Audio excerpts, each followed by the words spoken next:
Bart and Millhouse were watching South Park, but Marge thought it was a bit too violent. So she changed the channel to Good Heaven. The two boys, bored, sat on the steps, staring into space. Bart suggested tying a string to a fly, but Millhouse hesitated, feeling a bit guilty. However, after some convincing from Bart, he agreed. Bart said, with his knowledge, he was sure they'd mess it up. The fly was flying around and suddenly spotted a sandwich from the Flanders house.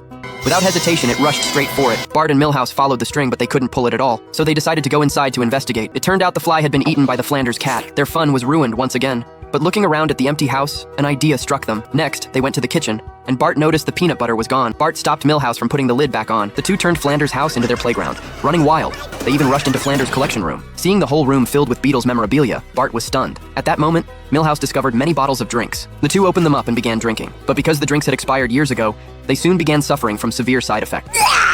When Flanders returned home with his kids, he found the house in complete disarray, like it had been robbed. They quickly ran to the safety room and called the police. The kids were terrified, so Flanders started singing to calm them down. Soon after, the police arrived at the Flanders house, calling out to speak with him. Bart and Millhouse panicked, and the sheriff had to rush inside with his team. As they were about to sneak out, they accidentally bumped into the drum kit. Well. Looks like a couple of punks are gonna be taking the last train to Clarksville.